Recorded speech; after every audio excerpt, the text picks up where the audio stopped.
তুমি পাবে না বন্ধু মানুষ মানুষের জন্যে জীবন জীবনের জন্যে একটু সহানুভূতি কি মানুষ পেতে পারে না বন্ধু মানুষ মানুষের জন্যে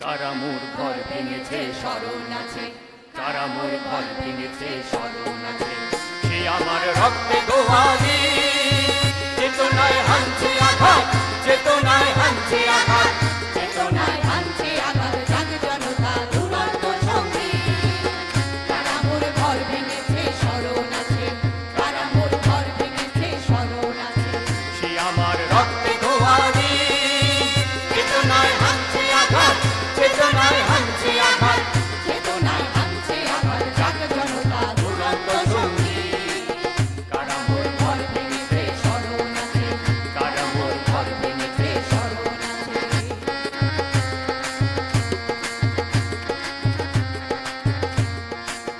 বেয়োনেট রাইফেলে আজ যে সাথীর প্রাণ দিয়েছে বেয়োনেট রাইফেলে আজ যে সাথীর প্রাণ দিয়েছে সে প্রাণের বদলা নিতে প্রাণে প্রাণ আজ মিলেছে সে প্রাণের বদলা নিতে প্রাণে প্রাণ আজ মিলেছে সে আমার রক্তে গোয়ালি চেতনায় হানছে আঘাত চেতনায় হানছে আঘাত চেতনায় হানছে আঘাত জাগ জনতা দুরন্ত সঙ্গী কারা মোর ঘর ভেঙেছে স্মরণ আছে কারা মোর ঘর ভেঙেছে স্মরণ আছে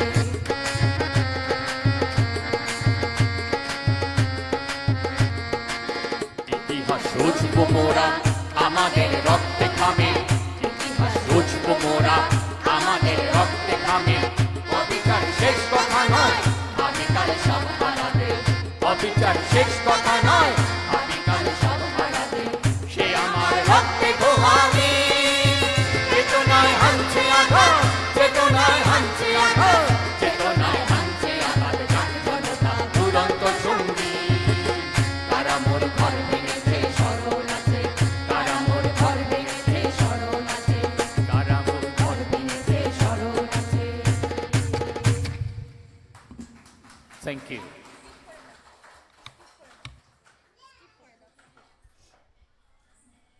ঠিক আছে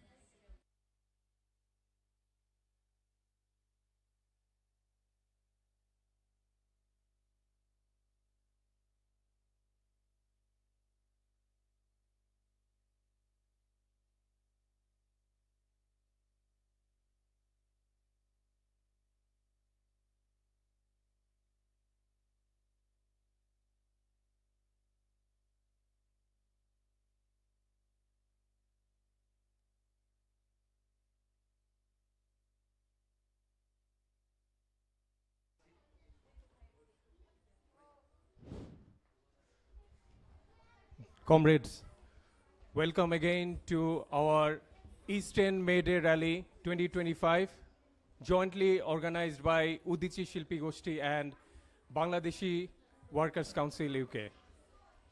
Comrades, we will first have from our comrade Riyadh. He will focus on the history of May Day and its relevance today. I welcome Comrade Riyadh Mahmood. He is the treasurer of Bangladeshi Workers' Council UK.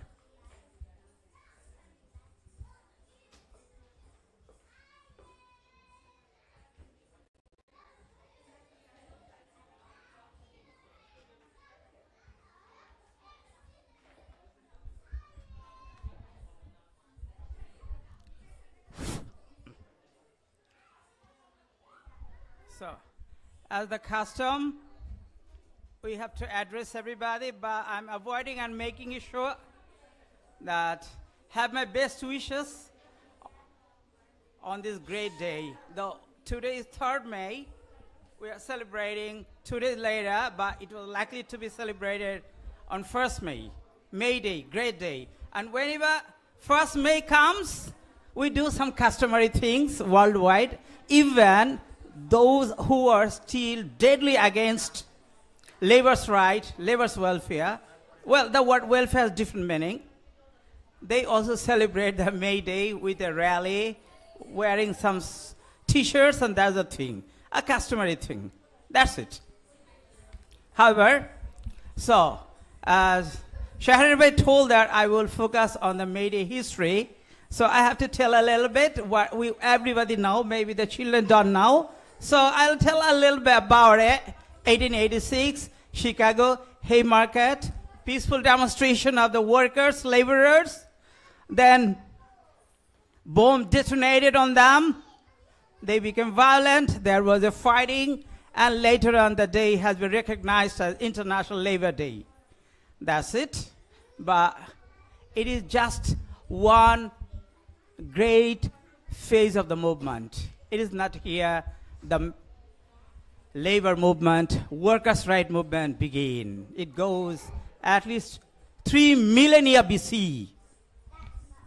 Well, when we see, say, Egyptian pyramid, any great architecture, Taj Mahal in India, or whatever it is, we recognize some names. Who built it? Okay, Ramesses II built one pyramid. Emperor Shah Jahan built Taj Mahal, whatever it is. We honor them, we glorify them. But this is a great tragedy. One example, to build Taj Mahal, how many, at least 22,000 slave laborers, not workers, they were slave laborers had to pull stones from Egypt, from the Mediterranean, across the deserts. And what was the wage? The wage was a whip. When this tired and exhausted, half-dead people fell on the sand, they got the wage as a whip on their back. They had to rise up again they had to pull, bring it to the spot where it was wanted to. It was targeted to. Do we ever know the name of any of the workers who had to die for this? In ancient time, we didn't have the word laborer. Even in ancient Greece we had a word called buk, Egyptian word. That means slave. It is the slave they modern day turned into laborers, workers. So still there is the slavery within the work field, each and everywhere, even in McDonald's. They're very proud we are paying the wage according to the government policy. Thanks UK government, thanks British government, they have set up a minimum wage, and in official case, formally you have to pay the minimum wage. Well and fine, they are happy with it. Okay? Did you ever think about with every economic recession, wherever there is economic recession, this wage is compromised. Still today in Eastern Europe, there are lots of countries and lots of factories where especially the immigrant workers are working some 10 to 12 hours a day, 6 days a week, often 7 days a week. At the end of the month, they are getting around 600 euros in this time, in 21st century, in 2025. And these immigrant workers, they often do not have the right to do any particular time of work. Because if they become illegal, I mean, they don't have the work right, they are exploited, they have been exploited to their last drop of blood. It's going on in UK, in London. Just now, you go out, peep into an Indian restaurant, go into the kitchen, you'll find a kitchen porter, a student. He has 20 hours work permit. He's working there 10, 12 hours. At the end of the week, he's getting between 100 to 200 pounds. They've been exploited. We can see with naked eyes what is going on. Unfortunately for Britain, I'll be talking about more focus into Britain, that it is Britain that first established formally, officially, trade union. And it is this labor union, trade union, that gave birth to Labour Party in the year 1900. And there was only one time in the history of Britain, in 2015, there was an earthquake. Well, it's not a literal earthquake. It was Labour Party, led by Jimmy Corbyn, came into power. He couldn't exist. The same thing that happened from in the ancient time. When you talk about Roman civilization, we know there were some elites. They're called the senators. And there were the plebeian, what our great Marxists call, we call, whoever believe in Marxism, Leninism, we call it proletariat, the plebeian. Those people and the senators were there. The same senator are now everywhere. One say it was Cicero, a senator. Now it is Elon Musk. Same thing. What Aristotle called aristocracy, he was honest enough. The same aristocracy is going on each and everywhere. One Elon Musk, one great, rich, they're the same thing. And we call it democracy. What a farce. It is a greater tragedy than Hamlet, than Macbeth, the greatest tragedy. Still going on. The world didn't change. The Roman civilization collapsed because they depended entirely on the slaves, laborers. They had no patriotism, so they fell. Roman civilization collapsed. All the civilization, same thing happened. Rather, it was in Greater India. To be more precise, it was in Greater Bengal, West Bengal and Bangladesh, when it was the year 1650, actually end of 1649 or 50.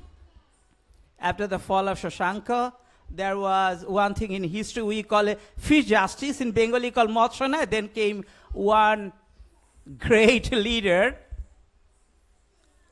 Pal Bangsha was formed. His name is Gopal. He was the first one, actually came through a process of election, came through a democracy. He did a great job for the workers. He took away the land from the landowners, from the shamantas. He distributed to farmers. He was much more, actually it was before Gopal, there was another one who survived only 7 months. He was 1 million light year ahead of the time. He took away the land from the shamantas, from the landlord, and distributed to the workers, to the farmers. And he couldn't survive. However, Gopal, he was elected. What he did for the working people, for the farmers, still today, we do not see the same thing. Not in the Western culture, not in the Western economy, not in the capitalism, not even in our own country where we are living in. For the first time, Karl Marx addressed this thing. His entire Marxist theory was based on the workers' right, the surplus value theory, and Lenin for the first time implemented it. And it is a great implementation of Lenin that even led Britain to come onto the verge of a communist revolution in 1920. That revolution is still incomplete. We still have to fight for the worker. This day is just a reminder. I hope that we will not forget it after this program. Thank you, everybody.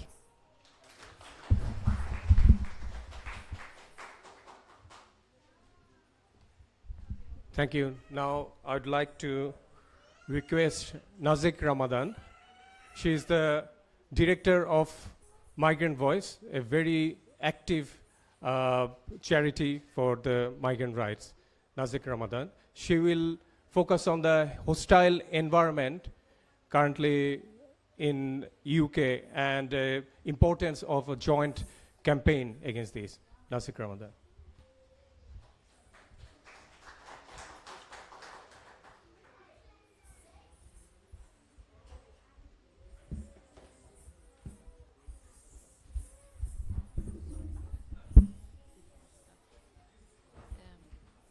Can you lower a little bit, please?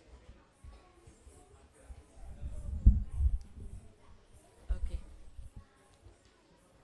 Thank you so much for inviting me today. It's a pleasure to be with you. It's my first time. Thank you so much, Mr. Shahrayar, for the invitation. So my name is Nazik Ramadan. I'm the director and the founder of a charity, Migrant Voice. I'll tell you a little bit about the charity, some background, so you know why I'm here today. We are a migrant-led charity. We set up, we're a national charity, so we work at the moment, we have bases in 3 UK cities, in London, in Birmingham, work in the West Midlands, and in Glasgow, covering Scotland. We set up in 2010, so we just celebrated 2 months ago our 15th anniversary. We set up in 2010 in order to, well, at the time, during the, the election, in the lead up to the election campaign, 2010, when the Conservatives took over power from Labour. So during that campaign, the debate on migration was very negative and very toxic. I mean, we knew the coverage of migration was very bad before then, but during this particular election campaign, the debate became really toxic, and many politicians started to scapegoat migrants and use them for political gains. So everyone was talking about migrants apart from migrants at that time. And migrants were presented as one of the top 3 concerns for the country, for the UK, alongside the NHS and the financial crisis. And we migrants, of course, know the implication of this. We know how this will be interpreted on the streets against us. So around that time, there were on average, even in one London borough, actually in east of London, there were on average 3 to 4 physical or verbal attacks on migrants or people who looked like migrants.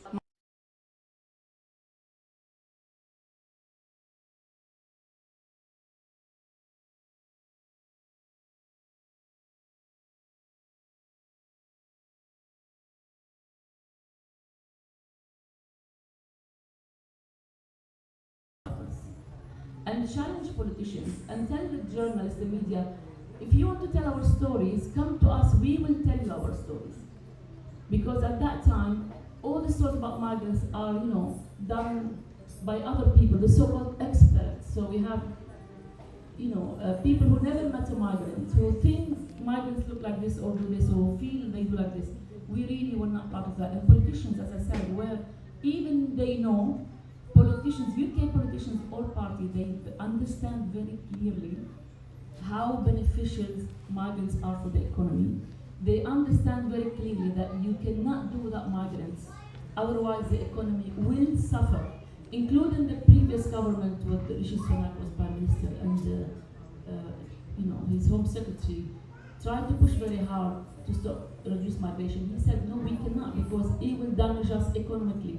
We know these facts, yeah, but still, because we don't have a voice, we don't speak up, politicians can, use us to gain votes and, etc. So we felt this is enough, we have to come and speak forward. Speak about, tell our own stories and challenge politicians to say, this is wrong, actually this is not accurate, this is wrong, this is the truth, this is me, I'm a migrant, and this is my life, and these are the facts.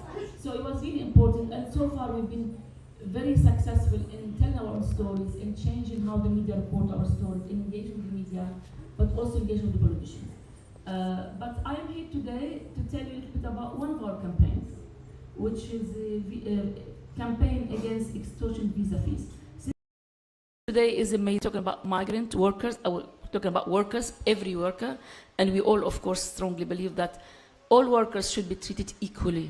There should not be distinction. We should not discriminate against particular workers just because they come from another country, because a worker is a worker at the end of the day and providing service to this country, supporting the economy. And we know as migrants that without us, the NHS heavily rely on us to keep the nations healthy, to look after the health of the nation. The agriculture rely on us, education sector, hospitality sector, you name it, we support those sectors.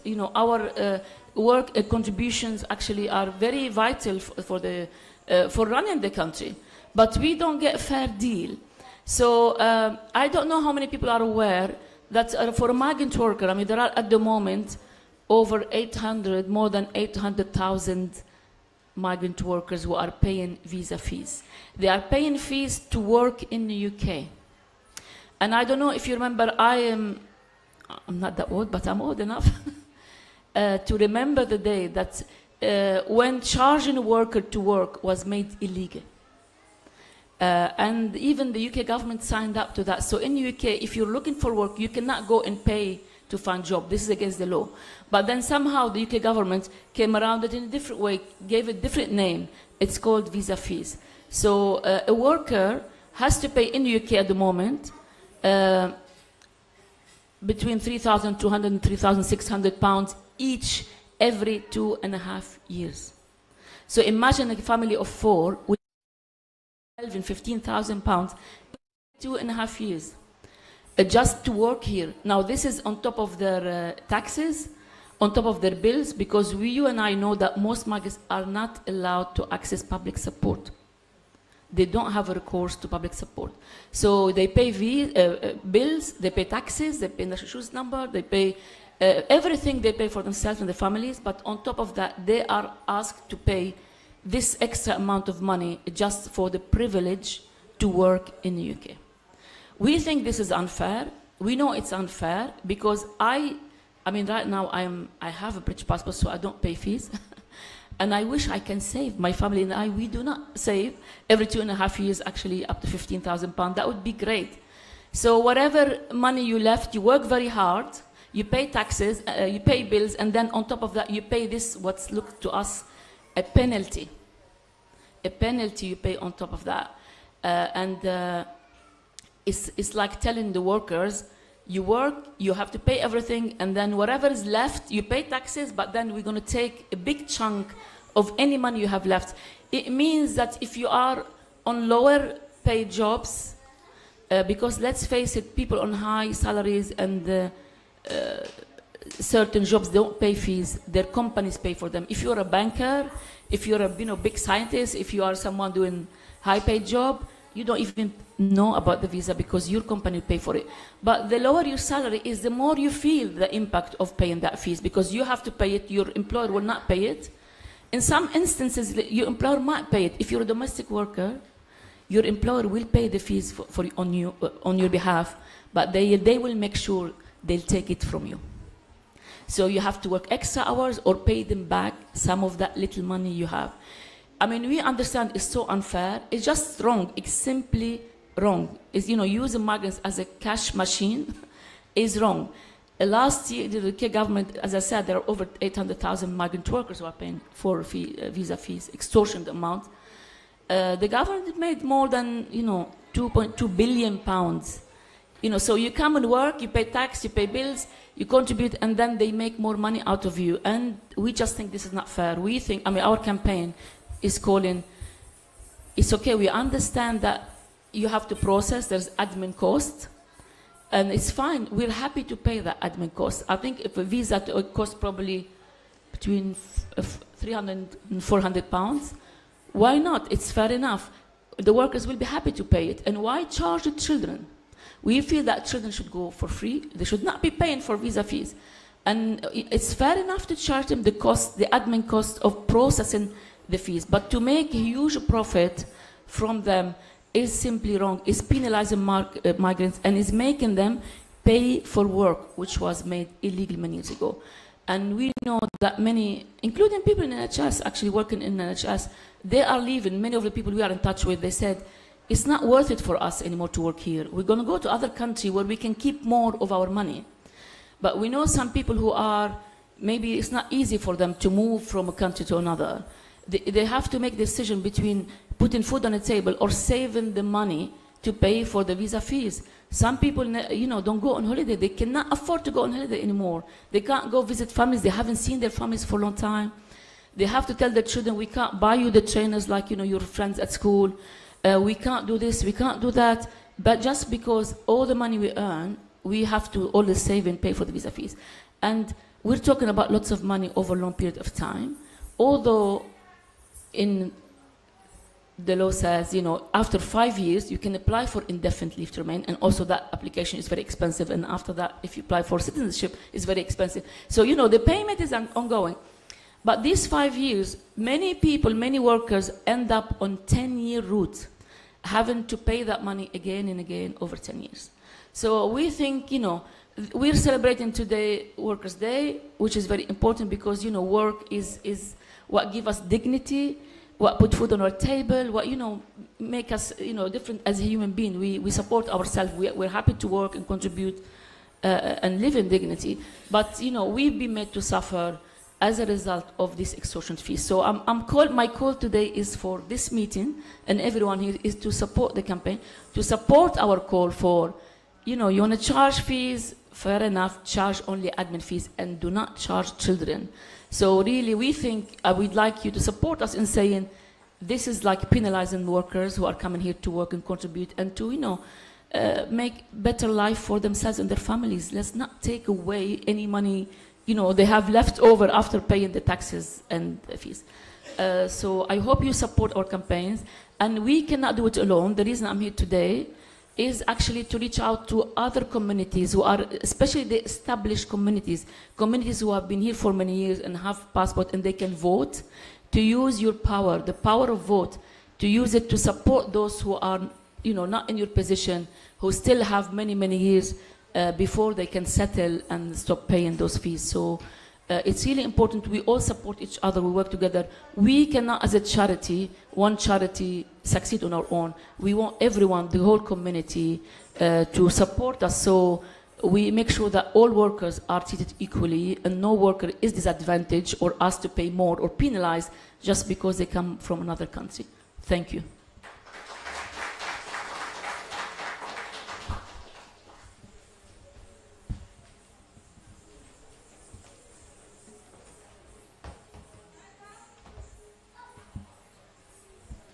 Thank you. Now I would like to request Comrade Mustafa Farooq to speak on the trade union movement of Bangladesh and focusing on the jute and sugar industry in Bangladesh. Mustafa Farooq, he's the Vice President of Bangladeshi Workers' Council and he's also a member of Bashod Marxism.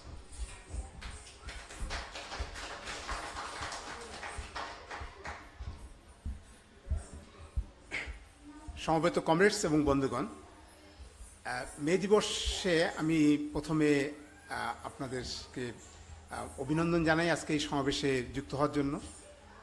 I would like to express my solidarity that you all are here for this May Day celebration. আমি বাংলাদেশের শ্রমজীবী মানুষের পক্ষ থেকেও আজকের এই সমাবেশে সংহতি জানাতে চাই। এবং আপনারা জানেন যে বাংলাদেশ একটা বড় ধরনের রাজনৈতিক পট পরিবর্তনের মধ্য দিয়ে যাচ্ছে। So in Bangladesh the working people they are going through a big political turmoil over there এবং বিশেষত বাংলাদেশের যে পাট সেক্টর আপনারা জানেন যে সেখানে একটা বিরাট সংখ্যক পাট শিল্পকে সরকার বন্ধ করে দিচ্ছে এবং সেখানে শ্রমিকরা সেই কর্মচ্যুত হয়ে আছে এবং একই ঘটনা ঘটছে in the sugar industry, in the jute and sugar, in the both cases they close the industries and workers doesn't have any job anymore. Although there are other sectors, the garment sectors and all other sectors in the informal sectors, in the rickshaw pullers and all these sectors is in a very turmoiling situation. So what I want to express from this rally that বাংলাদেশের এই শ্রমজীবী মানুষের সঙ্গে সংহতি জানাবার জন্য বাংলাদেশের আজকে যে রাজনৈতিক পরিবর্তনের প্রক্রিয়ার মধ্যে দিয়ে যাচ্ছে, Bangladesh was ruled by a fascist regime last 15 years. They have been toppled out, but still it's uncertain what sorts of political system we're going to establish, whether the workers' rights, the people, those who lost their jobs, and those who doesn't have, even in Bangladesh, I want to tell you that there is no minimum wage law there. So any employer, anyone can pay whatever they want to pay their employee. So that's a basic human rights been last 54 years of independence in Bangladesh. The working people doesn't have that minimum right. So in this May Day, I think it's a very right to say that in Bangladesh, we need to establish, through these political changes, a democratic system where workers can claim that there is a minimum wage law. So to survive humanly in a society, after 54 years of independence, Bangladesh political system couldn't provide that minimum right. So trade union rights and minimum wage rights, these are the issues Bangladeshi working people, Bangladeshi industrial laborer, they are raising these issues, and all the democratic forces are raising these issues, that it has to be guaranteed into Bangladesh constitution, in the Bangladesh political system, whatever new democratic state or political system we want to establish, that working class rights has to be inseparable part of that system. That's on the issue from this May Day I want to raise, and to express my solidarity with this movement. I am thanking you again for participating in this rally. I wish you all the best. Thank you.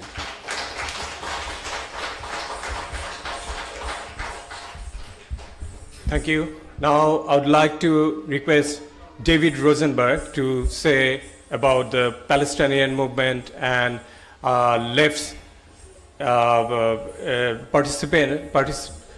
participants in this movement, and he will also tell about the importance of this Hanbury Street, the radical history of Hanbury Street. David Rosenberg.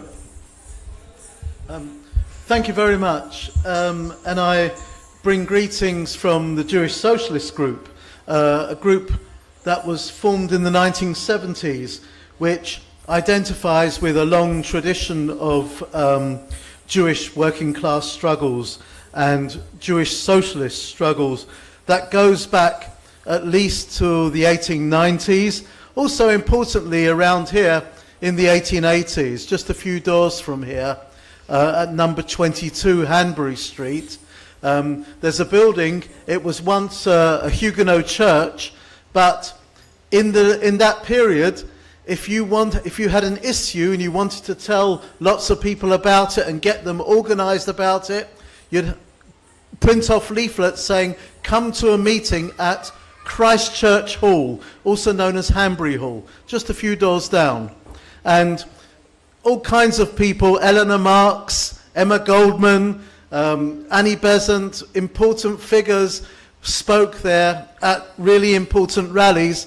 And even today, you can still see where the floor and the gallery above was in that building, although the top of it is now luxury flats. So the place where people fought for socialism, the place where people fought for working class struggles, that's now a building that is housing the wealthy. But hundreds of people would go to meetings there, and they would then tell their neighbours, tell their work friends what's going on, and help build the struggles.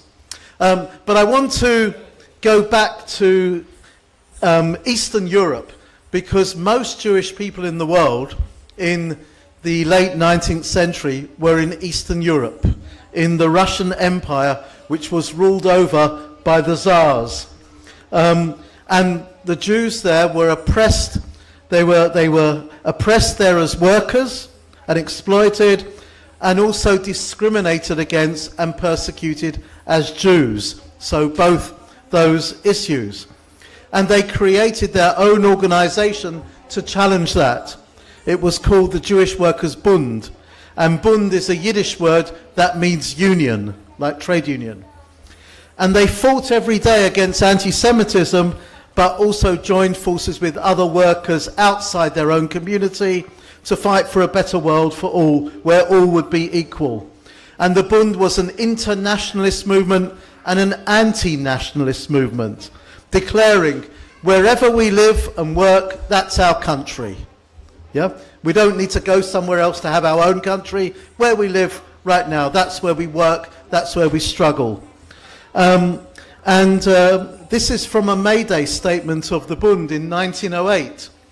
The 1st of May is the bridge between ourselves and the future. Let's meet the great holiday of the proletariat, not with the dangerous indifference of the defeated, but with the joy of victory of tomorrow. But they were not the only ones organizing in that time. And in Western Europe, at the end of the 19th century, where anti-Semitism was also strong in Germany, France and Britain, a different movement was formed by a man called Theodor Herzl at a conference in Switzerland, which also aimed to end anti-Semitism.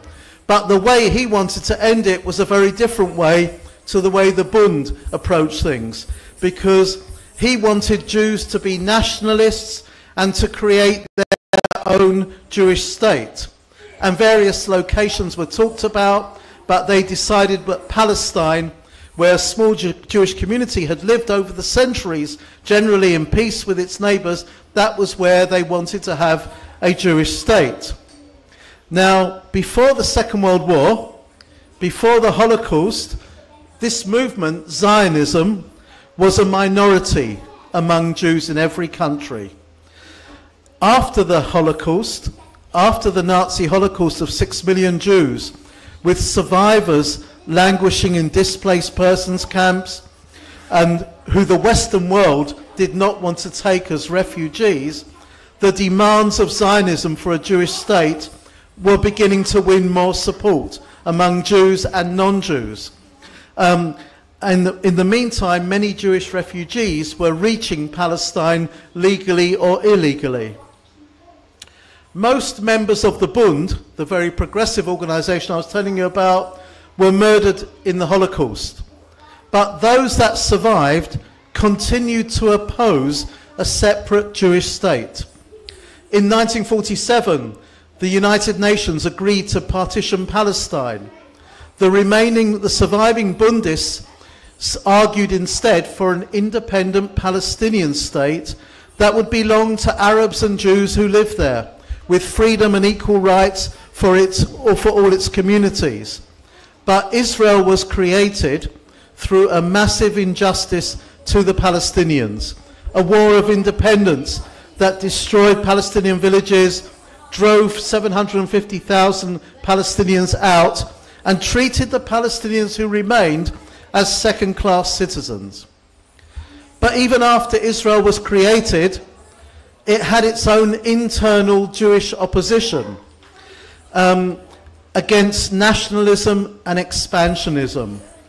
In 1967, when Israel, under the war, occupied the West Bank, the Gaza Strip, just a few weeks after that, Jewish left-wing people in Israel published an advert in a liberal newspaper there, Haaretz. And these are the words of that advert, because I think they're very pertinent to today. It says, "Our right to defend ourselves from extermination does not give us the right to oppress others. Occupation entails foreign rule. Foreign rule entails resistance. Resistance entails repression. Repression entails terror and counter-terror. The victims of terror are mostly innocent people." And this is the particular line: holding on to the occupied territories will turn us into a nation of murderers and murder victims. Let's get out of the occupied territories immediately. It's an incredibly powerful sentence. And in the light of 7th of October 2023, the Hamas massacre of civilians, followed by Israel's 18-month continuing genocidal war of retribution, the carpet bombing of Gaza, withholding and blocking of food aid, pogroms by settlers in the West Bank, we should reflect on the words in that advert. The protest movement here around Palestine in the wake of the war on Gaza has been incredible. It has grown in the face of demonization in the press, politicians and far-right activists who have been determined to brand our marches as hate marches or glorification of Hamas. We know it's a lie. The vast, vast majority of those who take part in the marches are motivated by love. Love of freedom, love of justice, love of equality. The protesters have been young and old. They've been multicultural, spirited and peaceful, despite provocations from the police and counter-protesters. But what has also been remarkable in those protests are the growing number of Jewish people taking part in a unified Jewish bloc. On the first march after 7th of October, we had perhaps 70 to 80 Jewish people there together. But as the protests became more frequent, those numbers grew very rapidly. On at least 4 occasions, we've had more than 1,000 Jewish people in our bloc on the Palestine marches, from about a dozen different Jewish organisations. And there have been Jewish speakers on the platform of every national demonstration for Palestine. Many of those marching have been first-time demonstrators against the Israeli government. And on those marches, the interactions between communities, especially between Jews and Muslims on the marches, has been remarkable. And we're strengthened too by the knowledge that there are similar blocs formed in other countries, particularly in America. And we know that as well as challenging the actions of the Israeli government and military, there are now more Jewish people in the world challenging Zionism as an ideology than at any time since 1948. And we are strengthened also by the actions of protest by Israeli leftists today, where possible, in co-protest with Palestinians. And we are inspired by the growing number of younger Israelis who are refusing to be conscripted into the army. That's, to me, a really important thing. Finally, however terrible current circumstances are, we must not lose hope. We must not lose hope in a brighter future. And we can play our part in that by giving solidarity internationally and by fighting for social justice and against racism and fascism here in Britain. And as the Bund, the group that I was talking about at the beginning, in their spirit of them, they always said, we are always with the oppressed, never with the oppressors. Thank you.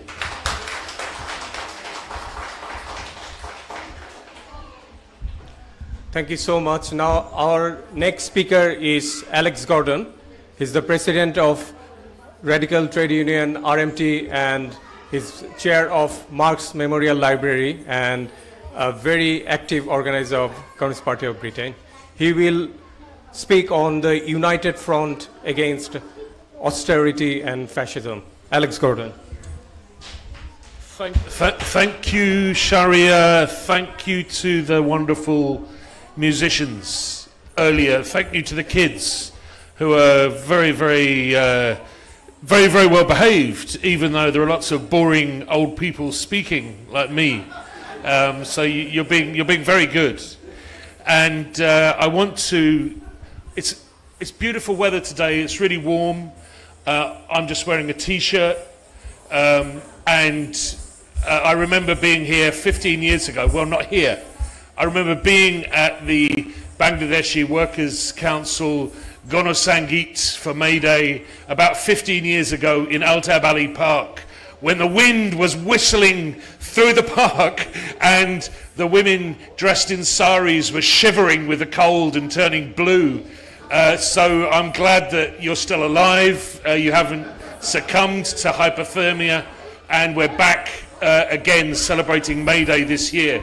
And it's a great pleasure and a privilege to be invited to join you, as always. And I want to extend my solidarity on International Workers' Day, or a couple of days after International Workers' Day, May the 1st, extend my solidarity from my union, the RMT, the National Union of Rail, Maritime and Transport Workers, and also on behalf of the TUC London Eastern and Southeastern region, which I'm a member of the Executive Committee of. So on their behalf, extend our solidarity to the Bangladeshi Workers' Council. It's really important that you continue this tradition in celebrating your culture and celebrating the cross-pollination of our cultures in this city, which is the most, I think probably the most multicultural city in the world. Maybe there's another one that's more multicultural that I'm missing, but this has got to be one of the most multicultural. So we're here today, and I've been told actually by Sharia to address the question of the United Front and the fight against austerity and the rise of fascism. So that's what I'm going to talk about, and hopefully I'll say something useful here. We're here today the night after, or the day after, local election results which took place across Britain, in which we saw a very, very strong electoral result for a right-wing populist party, which includes far-right, some would say fascist or neo-fascist politicians.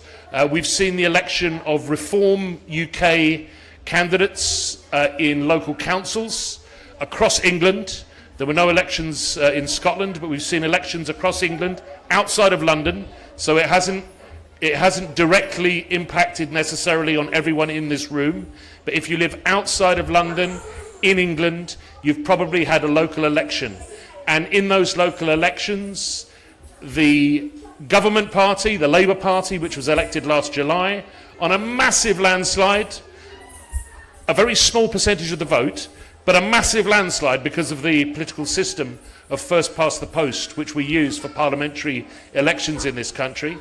It was elected in July last year, and it suffered an absolute pummeling, an absolute punishment in the local elections 2 days ago. Even worse than the Labour Party, the Conservative Party lost a huge amount of its voter base. And instead, what we saw as a protest vote, some would say, was large numbers of former Labour and former Conservative voters voting for a right-wing, far-right populist party, Reform UK, led by and owned by Nigel Farage. And it's very important that as trade unionists, as socialists, as people who celebrate the unity of the workers' movement, that where we believe that we have to come together in order to defend each other, in order to build a culture of unity, it's very important that we take an analysis and an account of what has just happened in this country. And so what I want to say is a little bit off the cuff, because we've only had some of the results through and we're still interpreting them. But it seems to me that the vote in favour of Reform UK and Nigel Farage's candidates was in large part a scream of anguish, a protest against the failure of Keir Starmer's Labour government to carry out the policies that it said it was going to introduce, a policy of change, a policy which would include rights for workers from day one of employment, a policy which would include a break with the Tories' cuts the austerity cuts, which we've had 15 years of, from 2010 through to 2024, we had 15 years of austerity in this country at the hands of Tory governments. And you can run them off and remember them coming to make their budget pronouncements year after year, the George Osbornes, the Phil Hamiltons, all of the different Tory chancellors who would roll up and tell us that we had to tighten our belts, we had to make do with cuts to our libraries, cuts to our schools, cuts to our public services. We couldn't afford wage rises. We couldn't afford to improve our standard of living in this country because there was an economic crisis caused by the bankers, not by us, by the bankers, that we had to pay for. And now 15 years later, we're being told exactly the same message by Rachel Reeves, the Labour Chancellor of the Exchequer, which is that because we're living in a dangerous world in which there are wars, in which people want us to spend more money on building bombs, on building nuclear submarines, on building parts for F-35 fighter bombers that go to drop bombs on people living in tents in Gaza, because we have to spend money on bullets and bombs and guns and ships, weapons of mass destruction, we can't afford to have libraries and schools and better wages and better working conditions. So when people hear that, they're desperate, they're dissatisfied, and they're going to vote against the governing party to punish them. And the crime is that there isn't a decent alternative for them to vote for. Instead, what we've seen is people voting for something even worse than the current government in the form of Nigel Farage. So my message about the United Front Sharia, my message is that we need to, in the next few months, in the next few weeks and months, in preparation for the next political fight in this country, which will come around in a year's time, when the local elections take place in the big metropolitan cities, not in the countryside, not so much in the small towns, out in the English countryside, but in the big towns, the big cities like Manchester, like London, like Liverpool. When those elections come around in 12 months' time, we have to have a better alternative for working class people, whether they're from this country, whether they're born in this country, whether they're born in Bangladesh, whether they're born in India, whether they're born in Pakistan, wherever they're born, and they come here to work. As the speaker earlier from Migrant Voice quite rightly said, you know, people come here to work and then the government exploits them with this punitive system of visas. And there's a lot of other things that we could say about the visas as well. The fact that they're punishing in particular low-paid workers, but without talking about that, if we don't have a better solution for people to choose in 12 months' time, then what will happen is we will have exactly the same results as we had 2 days ago. So we've got about 12 months to get it right so that we can say to Nigel Farage and Keir Starmer and Kemi Badenoch and all of the other establishment politicians, because Farage likes to pretend that he's an anti-establishment politician, but he's not. He went to a public school in Dulwich, South London, Dulwich Boys School. He's made his money in the City of London. He wears a tweed suit. He's a member of London clubs. He's just Tommy Robinson in a tweed suit, I'm afraid. So he's an establishment politician. And all of these people, we've got to have an answer for them in 12 months' time so that workers who can see that this system isn't working have got a better alternative to vote for. Now, to build that alternative is going to take a huge effort, not in clever people coming along and saying, I've got a programme here that you can choose, I'm the answer. It's about bringing people together. There are community organisations all over this country working in housing campaigns, because we have a terrible, terrible housing shortage in this country. We've got people who don't have a home. We've got families living in very overcrowded, especially in London, living in very, very overcrowded, overpriced accommodation. The private rented sector is absolutely extortionate. And as for the public housing, well, there just simply isn't enough of it, and everyone can see that. We've got people working already in food banks, in housing campaigns, in trade union campaigns around better public transport, better wages for workers. We need to bring these campaigns together, and we need to have a platform that we can put forward in 12 months' time at the local elections, which will offer a real alternative to this broken system. So that's what the United Front means today in the current period. It's a really difficult nut to crack, because it's difficult getting a lot of people with a lot to say together in one room. There's a lot of egos, there's a lot of people who want to do it my way, not your way, and all the rest of it. We're all familiar with those problems. Anyone who's worked in any kind of collective context is aware of all those problems. But that's what we've got to do. So comrades, as we say in that famous song, the Internationale, which we sing on May Day, comrades come rally. The last fight let us face. So we've got a fight on our hands now, and we've got to get out there, build a united front of the working class against austerity, against the continuing policies of austerity, against the far right, the fascist and the populist far right of Nigel Farage, and we've got to stick it to them in 12 months' time. So let's get on with it. Thank you very much.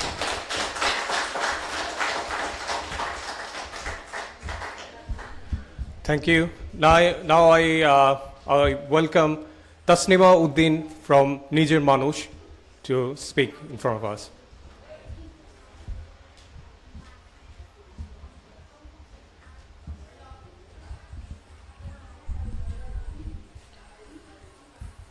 Hello everyone, and thank you for having me. I'm proud to be here today representing Nijer Manush. We are a socialist campaigning group that organises and educates Bengalis and Bangladeshis in Britain. We were founded on a very clear commitment of challenging state violence, imperialism and exploitation wherever they occur. That means seeing workers' struggles here in Britain as inseparable from those of workers in Bangladesh, the global south and beyond. Ethnic minority workers in the UK, especially working class Bengalis, are disproportionately in the most insecure, underpaid jobs. You have Uber drivers, delivery drivers, warehouse staff, security guards, restaurant and care workers. These aren't random outcomes. These are the result of decades of racialized immigration policy, colonial theft and class exploitation. Our parents were brought to post-war Britain to do the jobs nobody else wanted, and that legacy continues today. Now today in Britain, it would take a working class family, a poor family, 5 generations to reach average income levels in the UK. 5 generations it will take. That's how frozen the class structure of Britain is.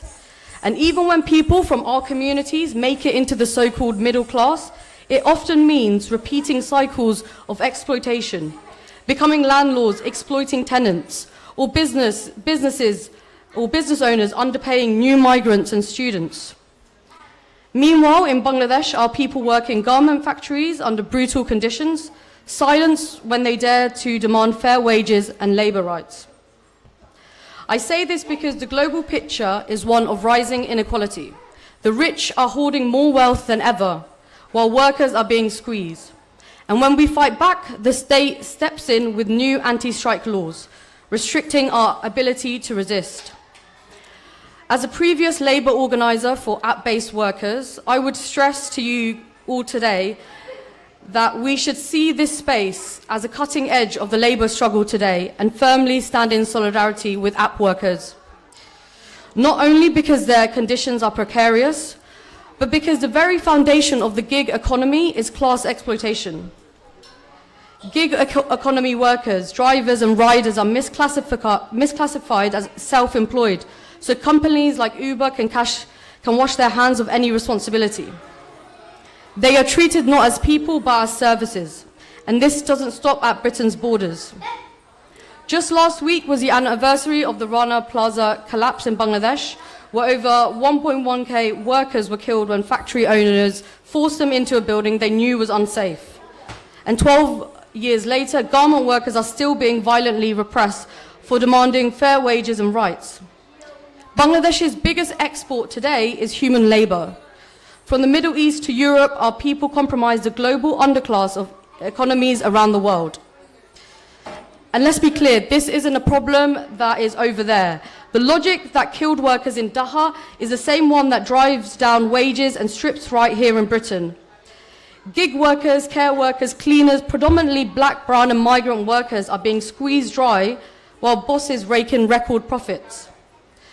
As a diaspora organisation, we in Nazrul Manush are bound by a duty to dismantle the ideological brick wall that separates our struggles here in the UK from those struggles of the workers in the global south. That tells us international solidarity is not just an optional extra, it is a necessity.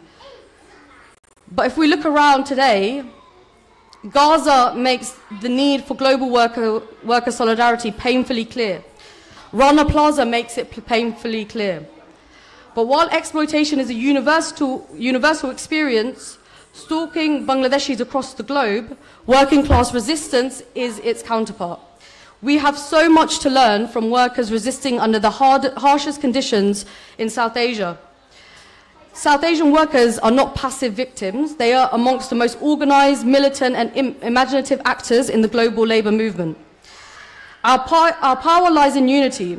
From the streets of East London to the factories in Dhaka, every act of organizing, striking and refusal builds our strengths and weakens theirs. It means we need a movement that understands our shared struggle. We've seen what resistance looks like. Indian farmers led one of the biggest protests in history, and Bangladeshi garment workers risk their lives every day to organize. This is the kind of courage and political clarity we need here. Our unions must be political. Without ideology, we're directionless. So when workers see their union as a space to express their politics, solidarity then becomes an action. The only power we have, the one the bosses fear the most, is our solidarity. And that's what we celebrate today. Organizing is hard, but every right we have has been won by collective action. So to mark International Workers' Day, let's recommit ourselves to building an international labour movement rooted in radical internationalism, not just symbolic gestures, but shared struggles. Let's celebrate the wins of collective action and remember that every right we have has been fought for, not handed down. So today and for International Workers' Day, let us celebrate the gains made by organised workers around the world, and let us recommit and resolve to organise and win a world where the international working classes can enjoy all the fruits of our labour. Thank you.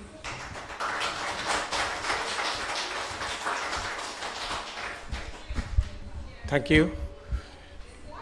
Now, our children, they will perform in this occasion. Children of Shotten Shen School of Performing Arts, a sister concern of Udichi Shilpi Goshti, UK Shongshod.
করি মোরা একটি ফুল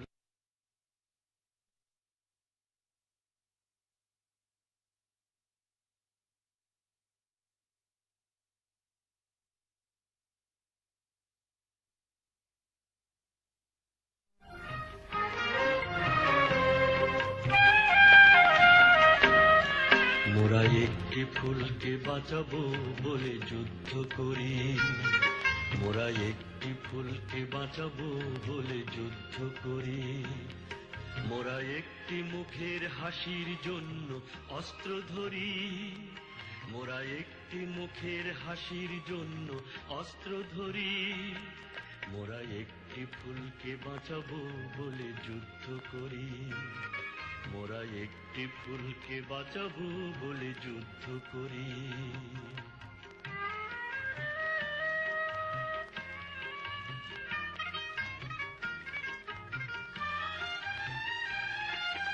যে মাটির চির মমতায় আমার অঙ্গে মাখা যে মাটির চির মমতায় আমার অঙ্গে মাখা যার নদী জল ফুলে ফলে মোর স্বপ্ন আঁকা যে মাটির চির মমতায় আমার অঙ্গে মাখা যে দেশের নীল অম্বরে মন মেলছে পাখা সারাটি জনম সে মাটির দানে বক্ষ ভরি মোরা একটি ফুলকে বাঁচাবো বলে যুদ্ধ করি মোরা একটি ফুলকে বাঁচাবো বলে যুদ্ধ করি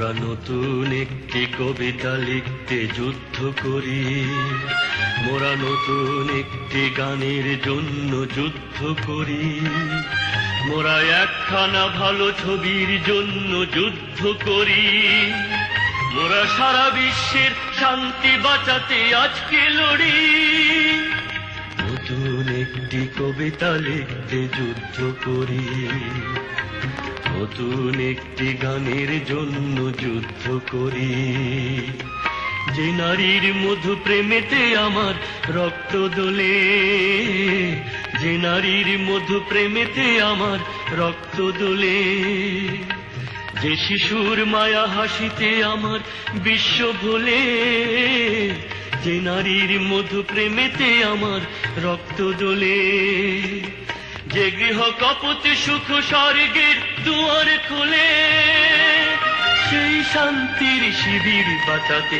শপথ করি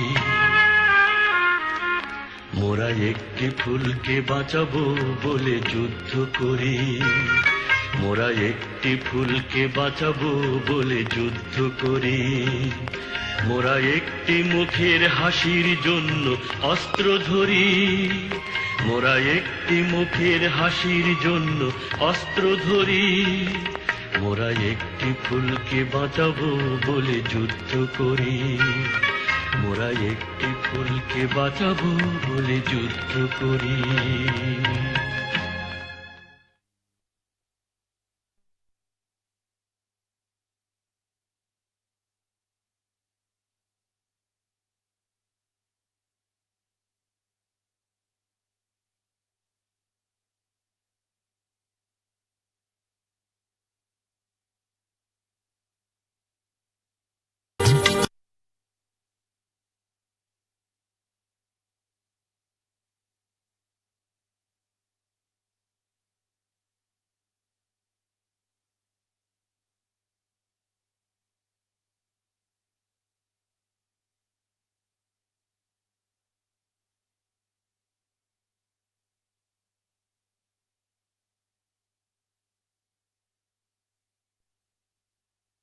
আগো ভাবনা কেন আমরা তোমার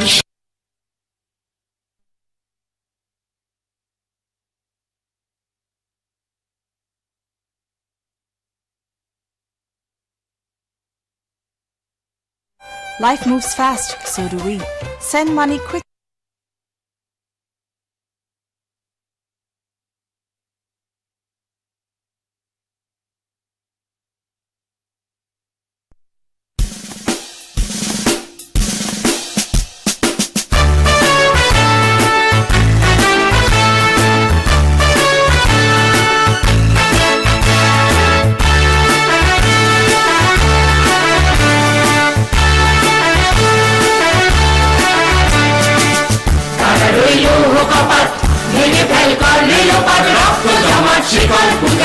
পাষাণ বেদি ওরে ও তরু নিশান বাজাতর প্রলয় নিশান ধ্বংস নিশান গুরু প্রাচীর প্রাচীর বেদি তারা রইল কপাট ভেঙে ফেল কর রেলপাট রক্ত জমাট শিকল পূজার পাষাণ বেদি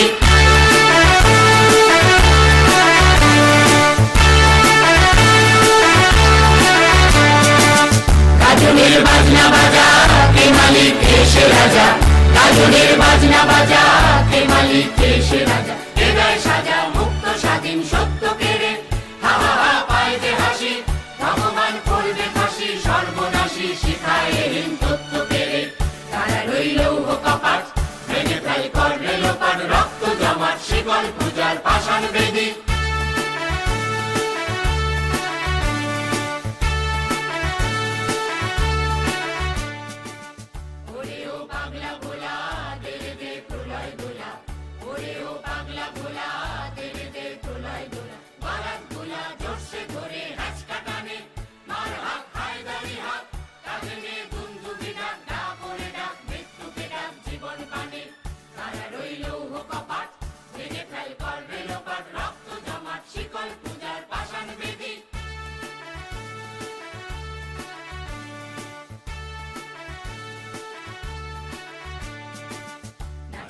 কাল বসেছি কাটাবি কাল বসেছি নাচে ওই কাল বসেছি কাটাবি কাল বসেছি ভেড়ে দেখি ভীমকারার ওই ভিত্তি নারী লাঠি মার ভাঙরে তালা যত সব বন্দিশালায় আগুন জ্বালা ফেল পারি তারা রইল কপাট ভেঙে ফেল কর রেলপাট রক্ত জমাট শিকল পূজার পাষাণ বেদি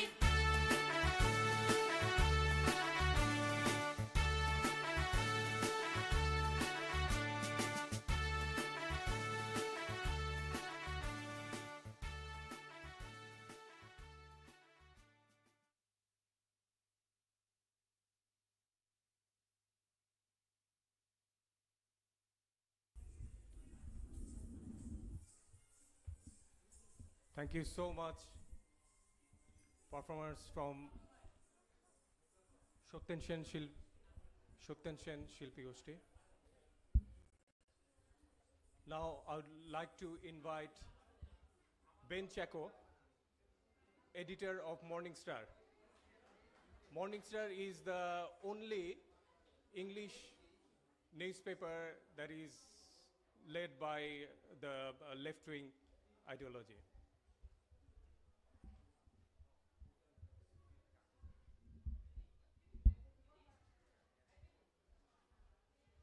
Hi, thanks very much. It's an honour to speak after so many great speakers today.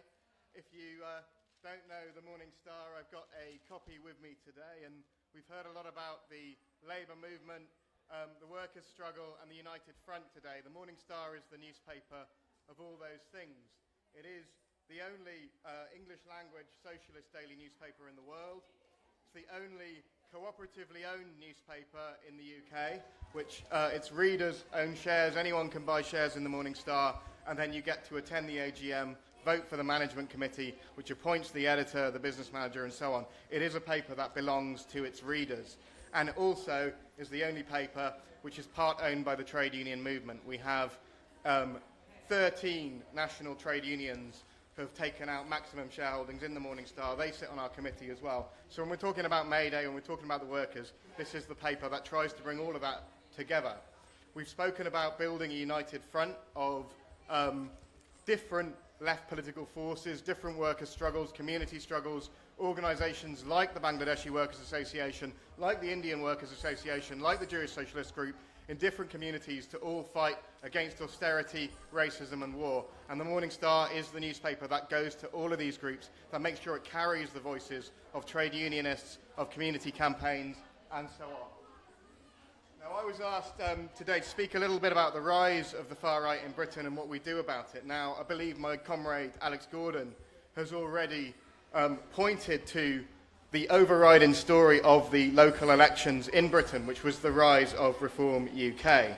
Local elections obviously don't occur everywhere at once, so it's always possible for governments to say this isn't a full picture of what's happening, it's only some parts of the country which have voted. But as we know, Reform UK have been able to take seats in all sorts of different areas across Britain.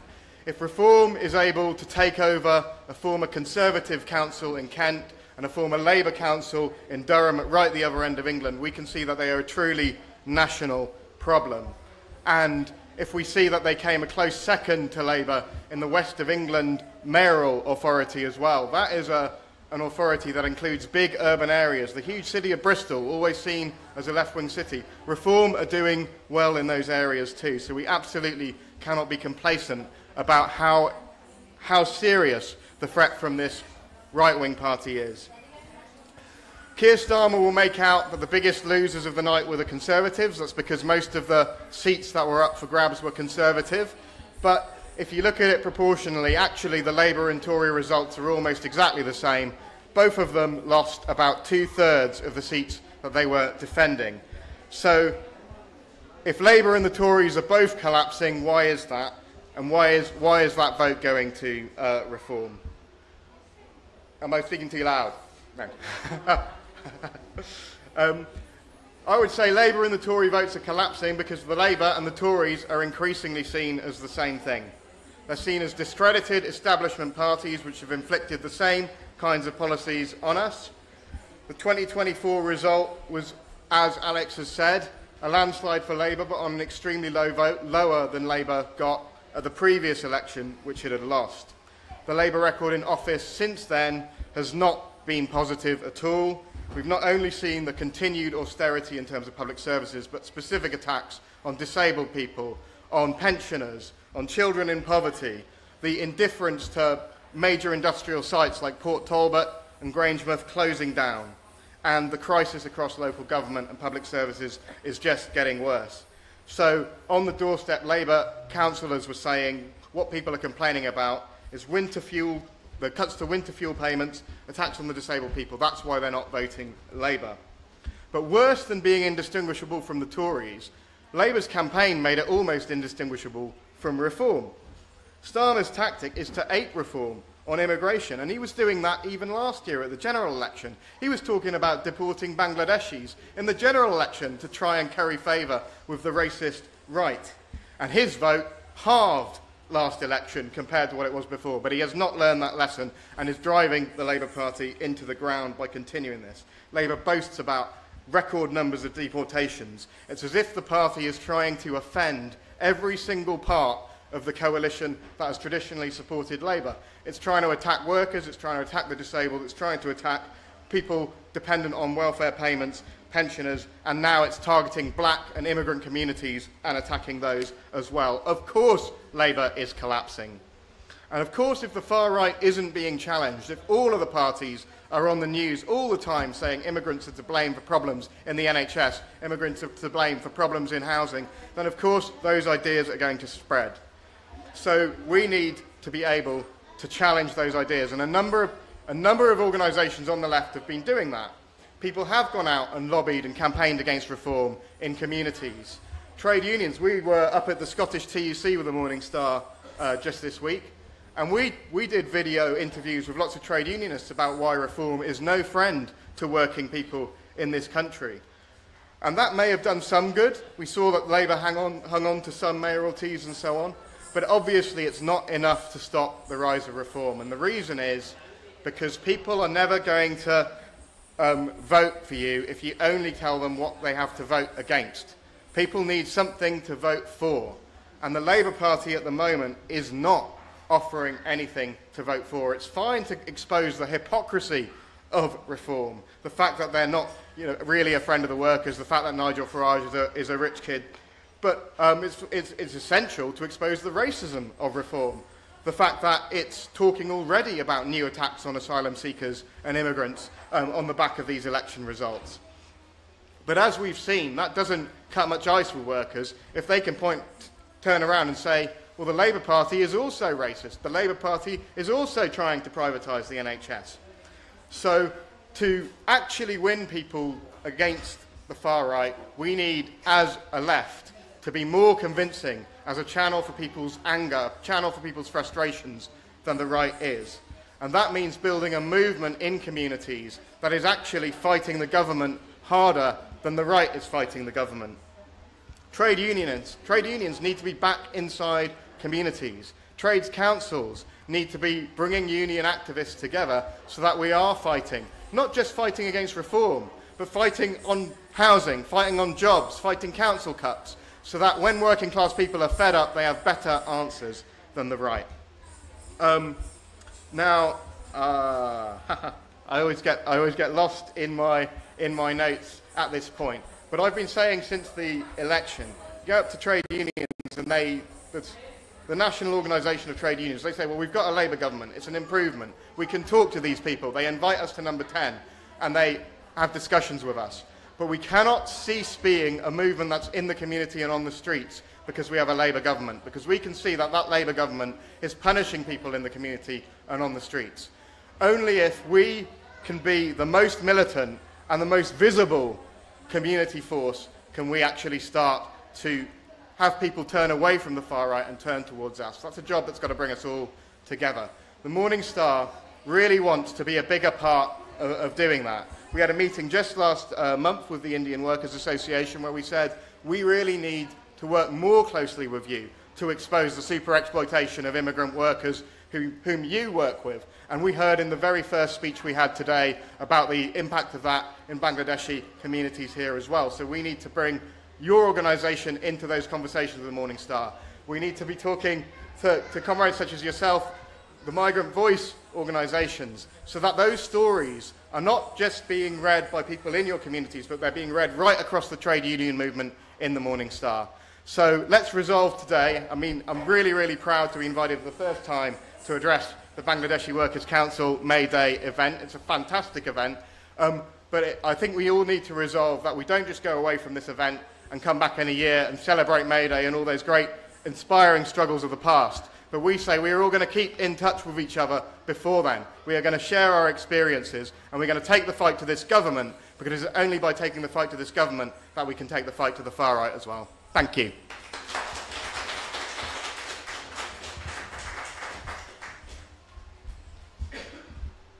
Now, I'd like to request Selina Shofi to speak on the situation of Bangladeshi garments workers. She is the General Secretary of Udichi Shilpi Goshti, UK Shongshod, and Vice President of BWC.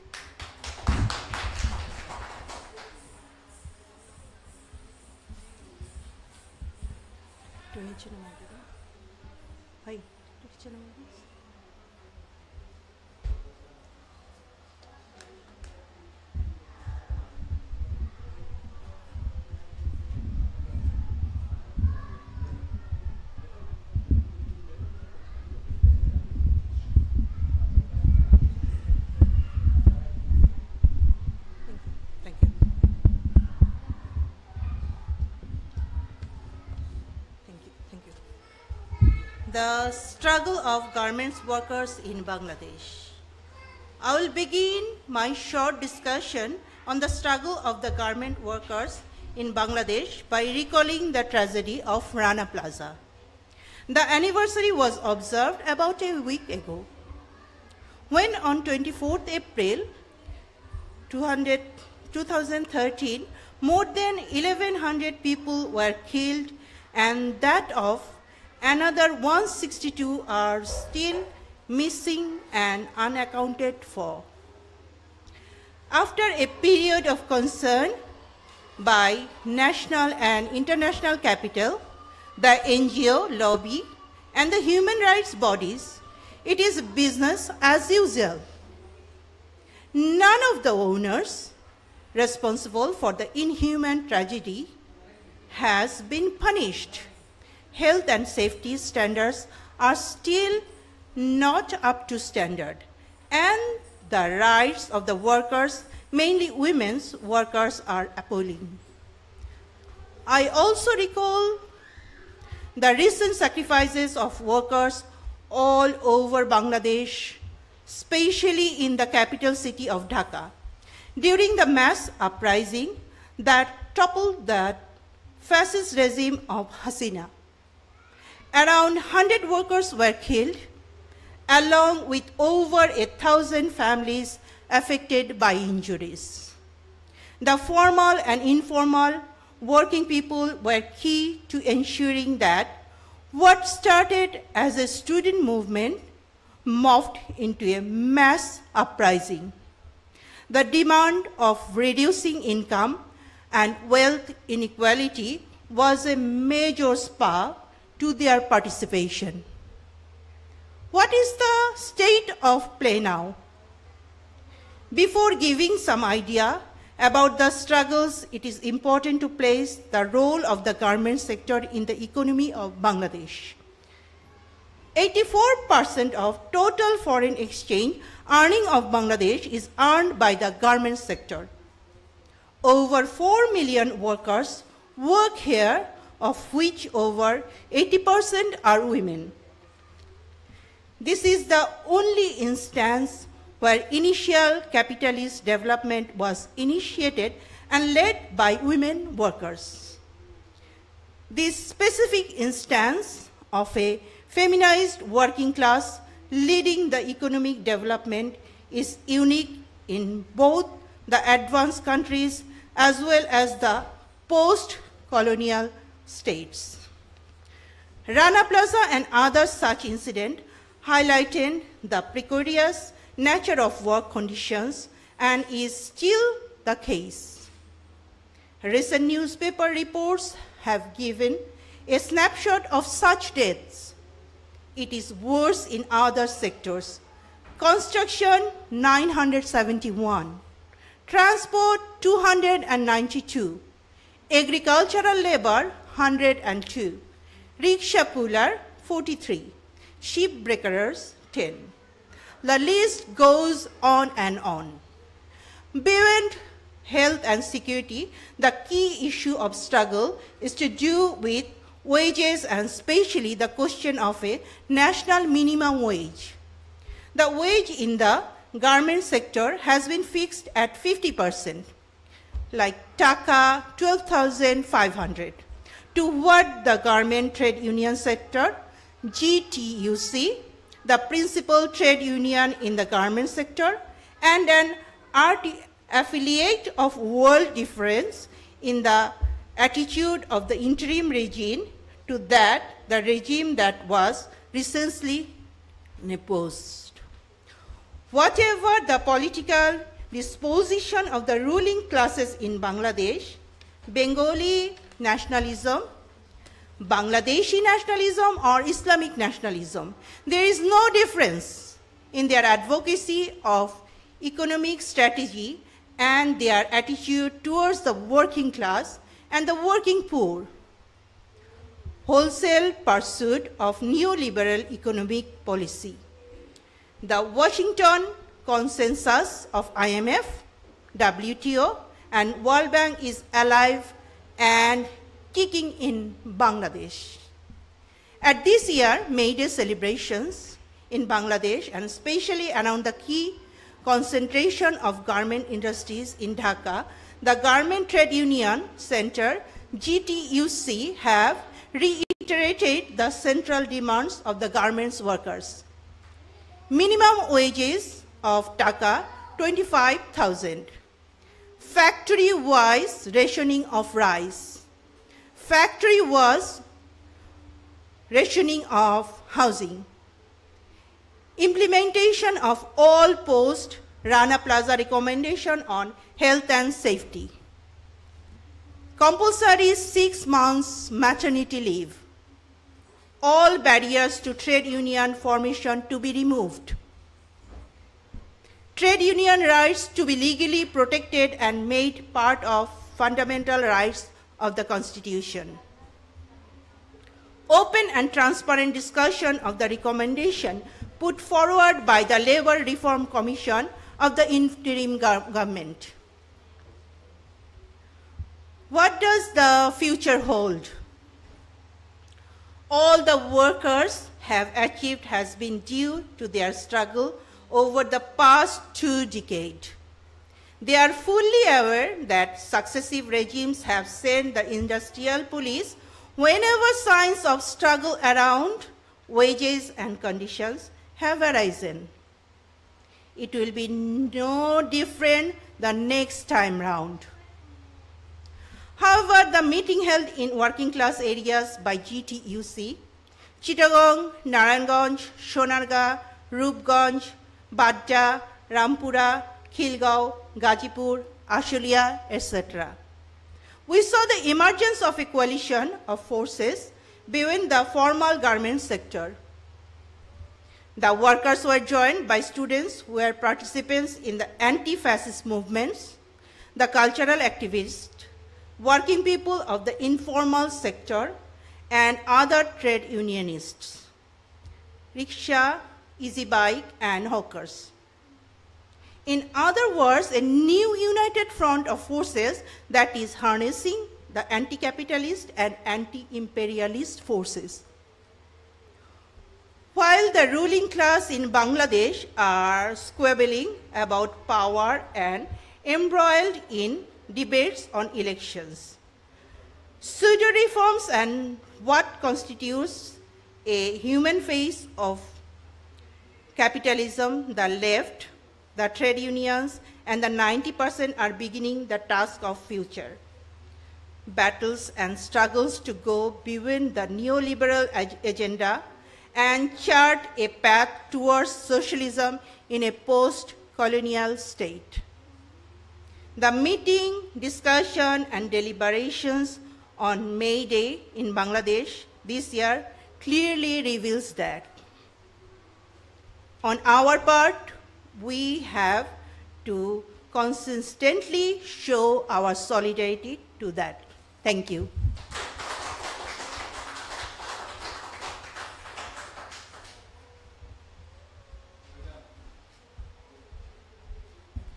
Thank you. Our next speaker is Dr. Akhtar Soban Khan Masroor, Vice President of Bangladeshi Workers' Council.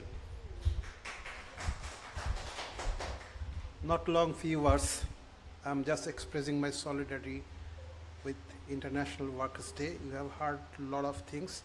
Just few points I will say actually. One is actually, especially because of the artificial intelligence, AI, there is a new scenario. That's a lot of people actually in future going to lose their job. Human labor will be displaced, and that will actually bring new crisis for the humanity as well.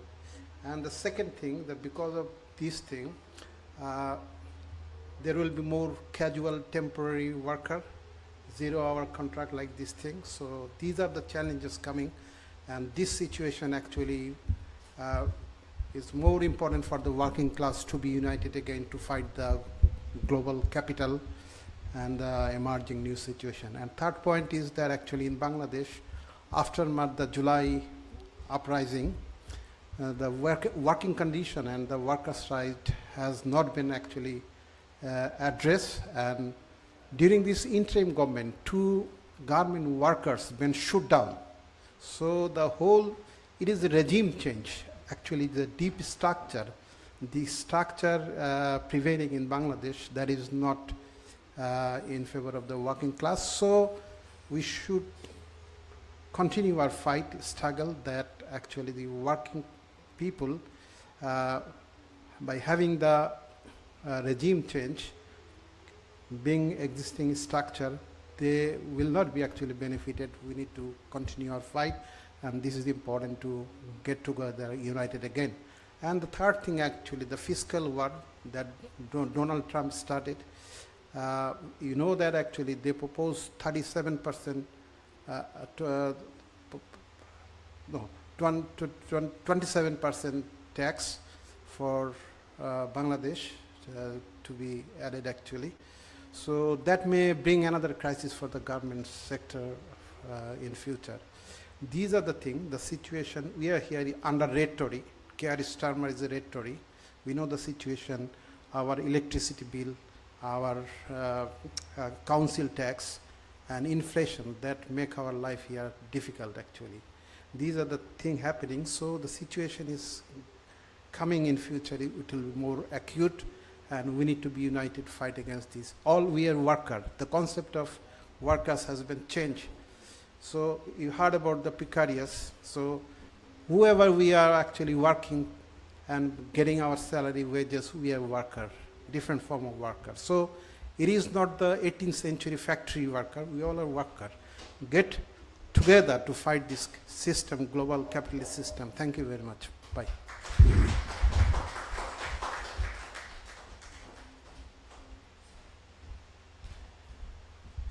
Thank you. Our next speaker is Advocate Abed Ali Abid. He's the president of Communist Party of Bangladesh, UK and Europe branch, and he's also the founding convener of Bangladeshi Workers' Council. Advocate Abed Ali Abid.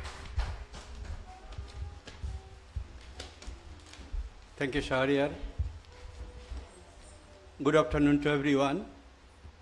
I'm just delivering a speech that is written, so I'll not longer time. That's why I made a written speech. It is a great honor to stand before you today on behalf of the Communist Party of Bangladesh. I extend my heartfelt thanks to the BWC for inviting me to speak on this important occasion on my party's behalf. Dear comrades and friends, International Labour Day is not just a date on the calendar. It is a symbol of pride, unity, and collective struggle. It reminds us of the power of solidarity among workers across the globe and the strength we hold when we stand together. Today, we honor the spirit of hard work, the resilience of workers, and the enduring contributions of the global working class. We also remember the sacrifices made to secure rights we often take the granted 8-hour workday. Fair wages, safe working conditions, and the dignity of labor. These rights were not just handed down, they were earned through generations of bloody struggle, sacrifices of lives, unity, and strong determination. But our work is far from done, comrades. This day also serves as a stark reminder of the injustices that still persist in many parts of the world, and even here in this country, workers continue to face exploitation. I mean in the UK. In Indian restaurants and shops, for example, workers are routinely forced to work 10 to 12 hours a day, often without proper payment and legal protection. Let us turn down our attention to Bangladesh, where our root is. The situation is terrible there. Millions of workers face appalling conditions, receiving poor wages, working in unhygienic environments, and enduring mistreatment with no dignity and respect. Consider the tea garden workers who are paid just 120 taka, equivalent to 80 UK pence a day. 80 pence a day are paying to tea garden workers. Not only that, even these meager wages is often kept withheld, for which forcing them to protest in the street just to receive their arrears.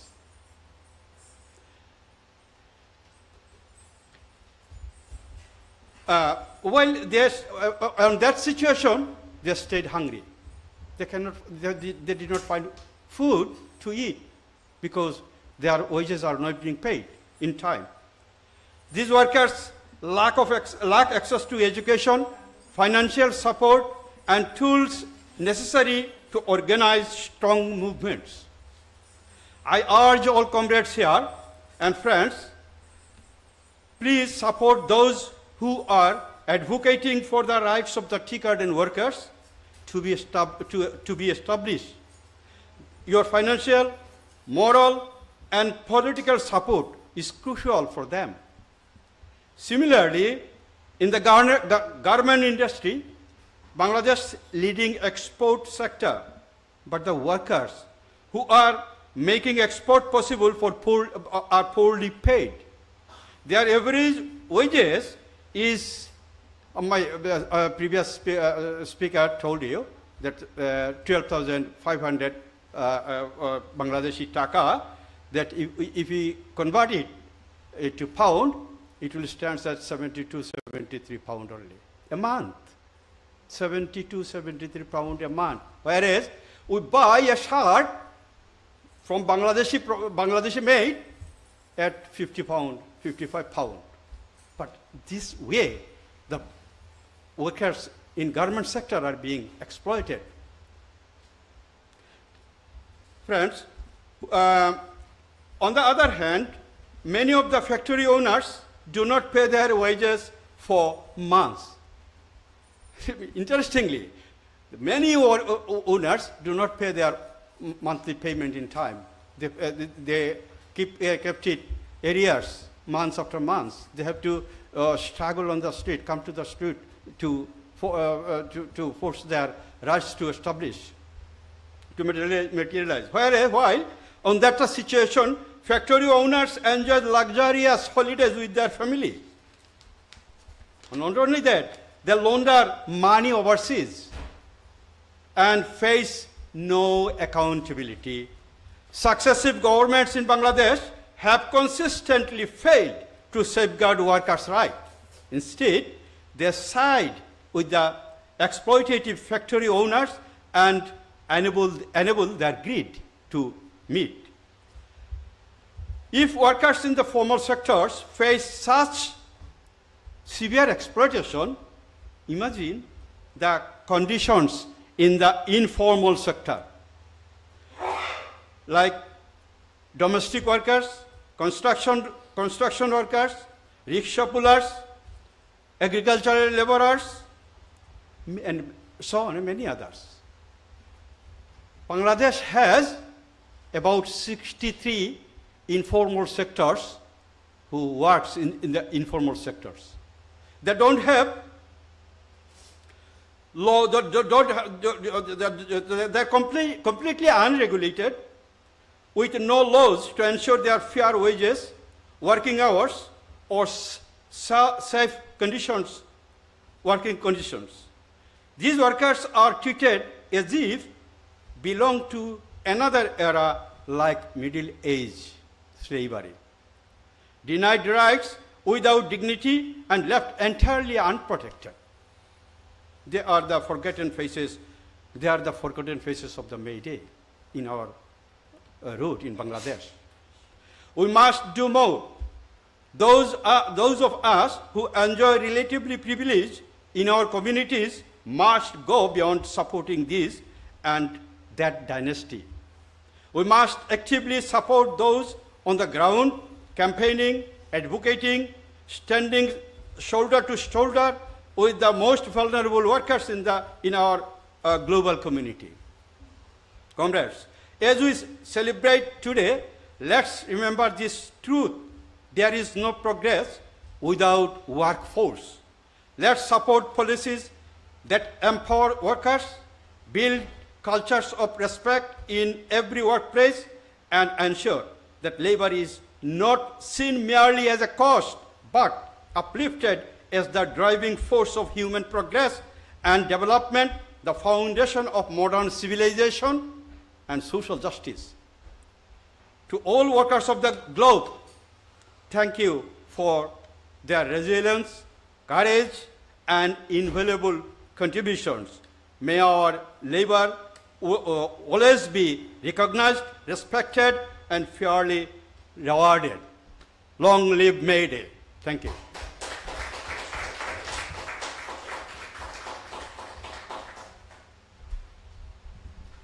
Thank you. Now we'll have some cultural performances, dance by Mohammad Deep of Deep and Nodi Media, and then we'll have Ganashongit from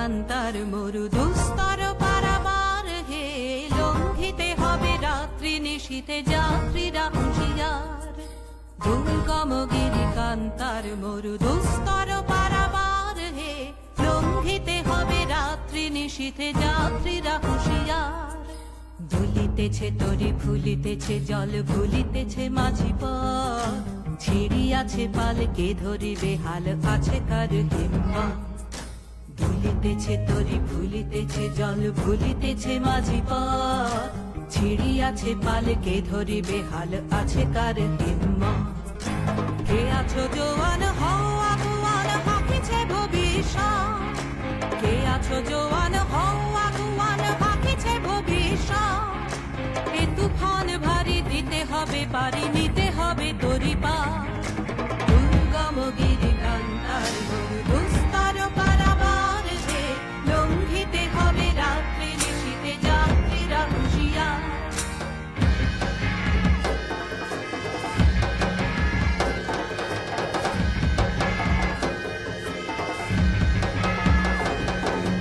অসহায় জাতি মরিছে ডুবিয়া জানে না সন্তরণ কান্ডারি আজ দেখিব তোমার মাতৃমূর্তিবন অসহায় জাতি মরিছে ডুবিয়া জানে না সন্তরণ কান্ডারি আজ দেখিব তোমার মাতৃমূর্তিবন হিন্দু না ওরা মুসলিম ওই জিজ্ঞাসে কোন জন হিন্দু না ওরা মুসলিম ওই জিজ্ঞাসে কোন জন কান্ডারি বল ডুবিছে মানুষ সন্তান মোর মা দুর্গম গিরি কান্তার মরু দুস্তর পারাবার হে লঙ্ঘিতে হবে রাত্রি নিশীথে যাত্রীরা হুঁশিয়ার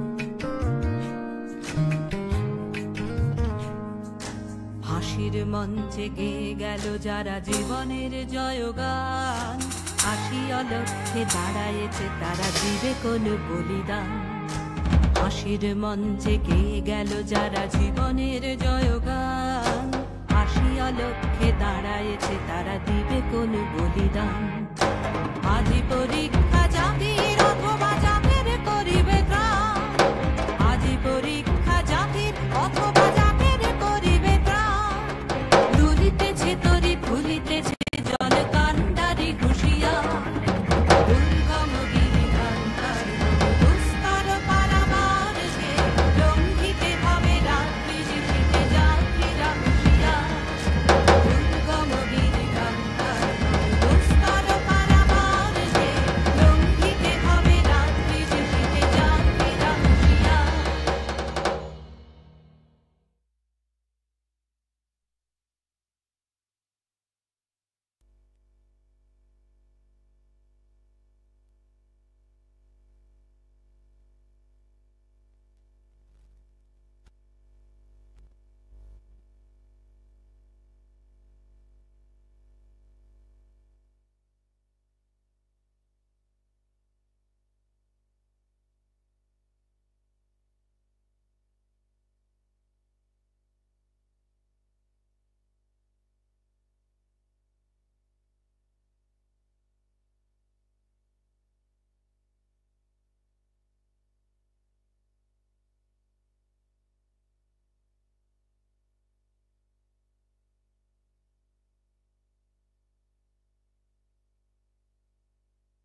জোট বাঁধো তৈরি হও যুদ্ধ নয় তোলো আওয়াজ তোলো আওয়াজ তোলো আওয়াজ যুদ্ধ নয় তোলো আওয়াজ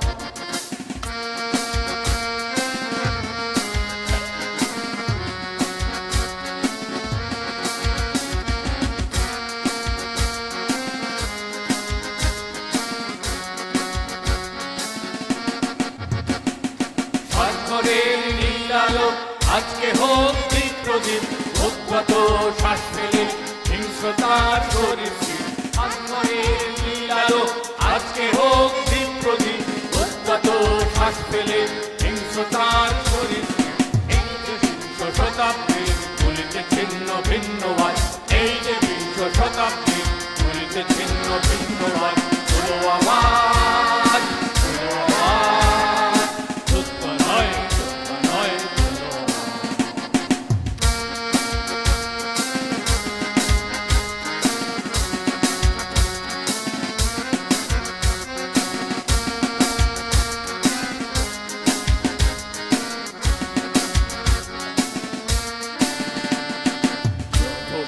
রাজ্য তো আজ দেখায় রক্ত চোখ প্রেম প্রীতি আর স্নেহে ভাঙতে চায় শিল্প রাজ্য তো আজ দেখায় রক্ত চোখ প্রেম প্রীতি আর স্নেহে ভাঙতে চায় শিল্প সব শিশুর বনভূমি এই সবুজ মৃত্তিকায় নিঃশ্বাসে হাওয়াতে বারুদের বিস্ফোরণ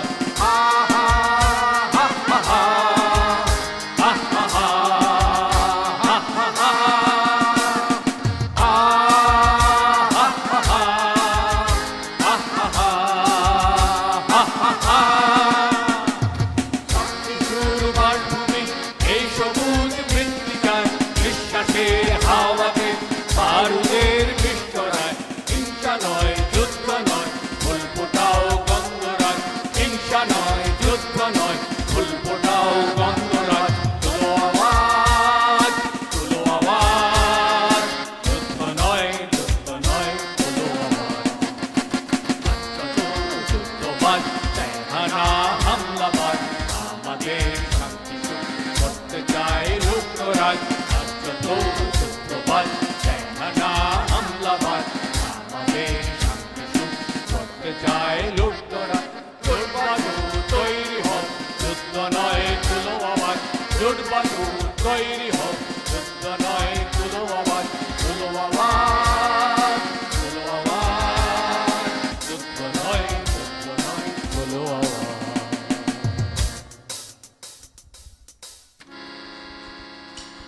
আমাদের শেষ গান Communist International. So I would like to request everyone to sing along with us, please. And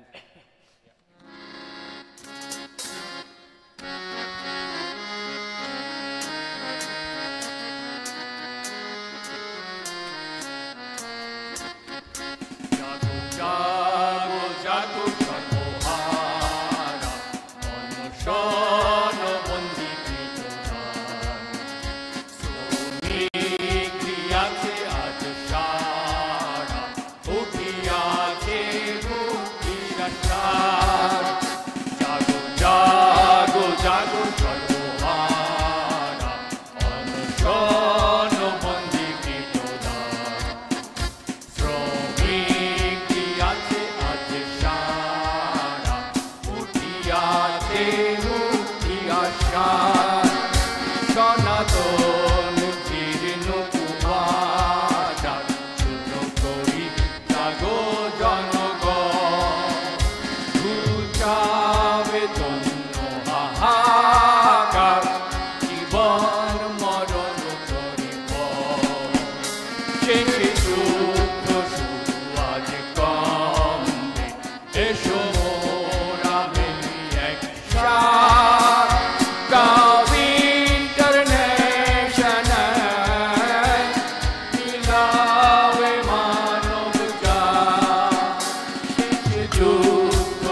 সোনার বাংলা আমি তোমায় ভালোবাসি চিরদিন তোমার আকাশ তোমার বাতাস আমার প্রাণে ও মা আমার প্রাণে বাজায় বাঁশি সোনার বাংলা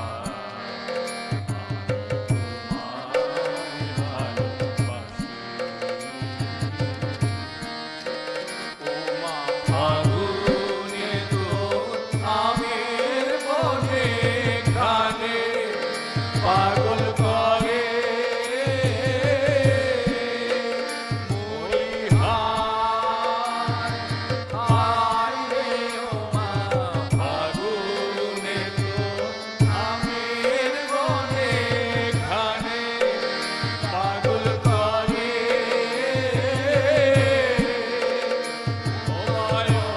ঘ্রাণে তোর ভরা খেতে কি দেখেছি আমি কি দেখেছি মধুর হাসি সোনার বাংলা আমি তোমায় ভালোবাসি সুপাখি ছায়া মায়া গো কি আছো বিছায়েছ বটের মূলে নদীর কোলে মাতুর মুখের বাণী আমার কানে লাগে সুধার মতো মরি হায় রে মাতো মুখের বাণী আমার কানে লাগে সুধার মতো মাদুর মদন খানি মলিন হলে আমি নয়ন ও মা আমি নয়ন জলে ভাসি সোনার বাংলা আমি তোমায় ভালোবাসি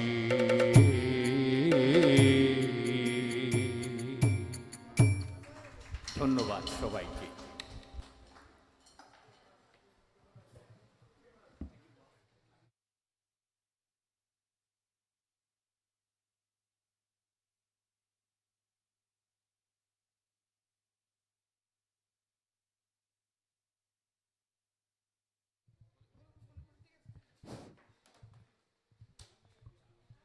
উদীচীর পরিবেশনার মধ্যে দিয়ে আজকে আমাদের এই আয়োজন এখানেই শেষ হলো। সবাইকে অসংখ্য ধন্যবাদ।